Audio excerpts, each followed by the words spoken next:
Pas de coup de théâtre, le 6 mai prochain, François Hollande affrontera bien Nicolas Sarkozy. Le candidat PS arrive en tête du premier tour. Selon les estimations des instituts de sondage, environ 29% des électeurs ont voté pour lui. Ils m'ont répondu ce soir en me permettant d'être aujourd'hui le mieux placé pour devenir le prochain président de la République.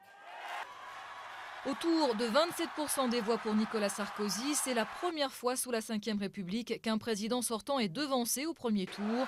Mais évidemment, pas question pour lui de baisser les armes. J'appelle maintenant tous les Français qui mettent l'amour de la patrie au-dessus de toute considération partisane ou de tout intérêt particulier à s'unir et à me rejoindre. La victoire de François Hollande sur Nicolas Sarkozy a son revers, le score inédit du Front National qui pourrait compliquer la tâche du candidat PS. Autour de 18% pour Marine Le Pen qui a gagné son pari. Elle a fait mieux que son père et se retrouve ainsi en position d'arbitre en second. Des millions de Français ce soir sont entrés en résistance. Ça n'est qu'un début.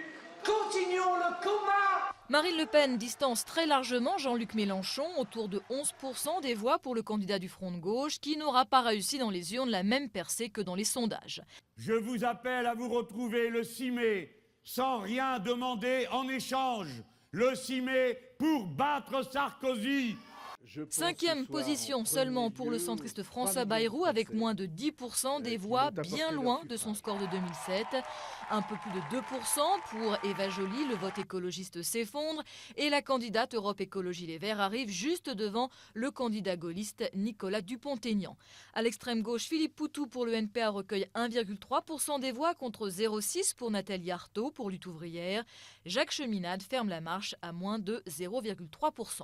Enfin, dernier chiffre à retenir, celui de la participation. Plus de 80% des Français sont allés voter ce dimanche. Une mobilisation plus forte que prévu. À voter.